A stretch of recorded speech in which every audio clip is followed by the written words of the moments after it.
the Warriors beat the Nets 117-99. Steph Curry goes off for 37 points in just 29 minutes. Steph Curry gets MVP chance in Brooklyn, in Kevin Durant's home. Crazy, crazy stuff. The Warriors are amazing, you guys. The Warriors are 12-2, and they look like the real deal. They should be the title favorites. They still don't have Klay Thompson back. Once he comes back, we'll see how he does. He's always going to be able to shoot. We'll be able to see if how his movement's doing, if he can still defend. But even if he can't defend or he's not the same defender, that shooting should still elevate the Warriors to another level.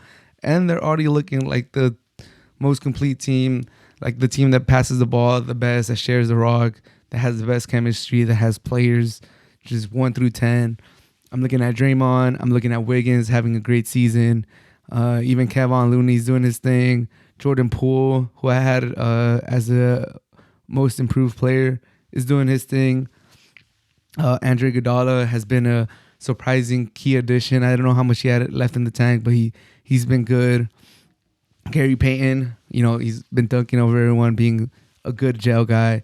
Just everyone that gets minutes for the Warriors just seems to know the role, seems to know where they need to pass the ball, seems to know what cut they're supposed to do, where they're supposed to be at every single time. So just want to give the Warriors credit for that. That chemistry looks like it's building.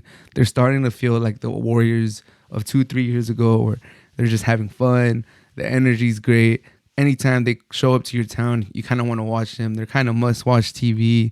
You want to catch them on the television. You want to see who they're playing. And any matchup is kind of like the Lakers or the Cowboys, where like you could put any team against them and the matchup sounds like enticing. Like, oh, Lakers Clippers or Laker Trailblazers or Cowboys versus Bucks, Cowboys versus Packers, Cowboys versus Chargers, Cowboys versus like Ravens. Like any decent team that gets matched up against them is like, okay, let's watch it. We gotta watch this, and that's what the Warriors are becoming now. They're such a fun team that you just gotta watch them. And this was hyped up. This was marketed as a very key game. The Nets, who came in with I think the second or third best record in the East, and the Warriors, number 1 in the West, and they just dismantled the Brooklyn Nets. That third quarter, the Warriors just pulled away, and they never looked back. And it's just crazy that Steph Curry is getting MVP chance in Brooklyn. Steve Nash looks like he's lost. I never really believed in Nash. I never really thought he was the guy. Nothing to Steve Nash, but it just seems like it was too early. Like he's not ready to be a head coach. And that game was so apparent. Steph Curry's gravity, how much attention he gets. He was pulling up from the logo like right away and making them. And once you saw those shots going in, you knew it was going to be a long night for the Nets. And sure enough, it was a long night. And that ball movement, like I said, it's crisp, it's fun, it's great to see everyone touch the ball, cuts, Steph Curry, going for charges, putting his body on the line. The prohibited MVP favorite right now. He's kind of running all over it, and the man is risking his body, putting his body on the line just to draw a foul against like Harden, who's a big guy, bigger than him. It obviously, he tried to draw a charge against Harden and kind of got smacked on the face, and then Harden fell on him. So he's getting some bruises. He's putting his body on the line. That sends a message to the rest of the team that the Steph, 2-time MVP, unanimous MVP, going for another MVP is doing that. Like obviously I'm Toscano, I'm Gary Payton the second, whoever, Kuminga. Dude, if the MVP, one of the best shooters, the best shooter of all time, the guy with the most gravity ever is doing that, dude, who do I think I am? I got to try even harder. Like, what? So the Warriors, just want to give them props. They're amazing. It looks like they're back. Can't wait till Klay comes back. And the Nets just don't look like they're a championship team, but it might be okay. The Bucks, they just beat the Lakers today, but they haven't been that great. But the Bucks are missing some players. They just got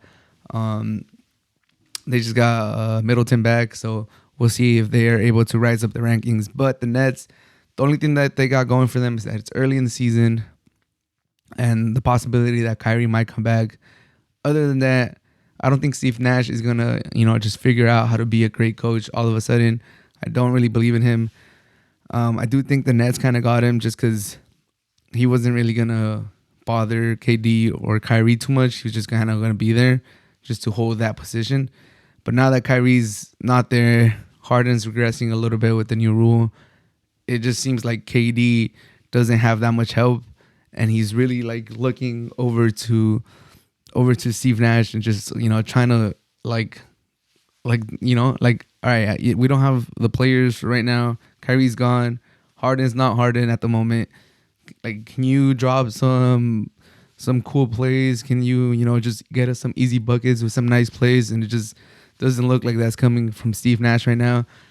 So it looks a little rough for the Nets, but it's early in the season. I still believe they have a lot of talent, and Harden will hopefully figure it out. KD's still balling.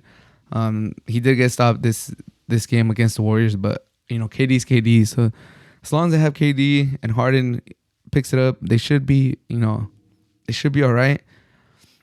I don't know if you guys caught that Stephen A. Smith rant. He went off on the Nets. He went off on the Nets fans, the Nets crowd. He went off on Kyrie. He kind of lamented KD for leaving the Warriors, and it's crazy now. KD is getting backlash for joining the Warriors. He's getting backlash for leaving the Warriors. He called out Kyrie, saying that he doesn't love basketball. He's betraying not only KD, not only the Nets, but the sport itself. A lot of powerful stuff that Stephen A. Smith said. And I can't say I disagree with too much of it. Obviously, Stephen A. Smith sometimes goes into a hyperbole and sometimes screams too much and, does this. But it's his persona. That's who he is. That's how he got so big. I get it. But I kind of agreed with everything he said. Talking about the sacrifices that everyone does as a professional. So I get it. I think Kyrie should be there playing. And it does suck for KD that if everything that Stephen A. Smith said was correct, that they were going to go to the Knicks.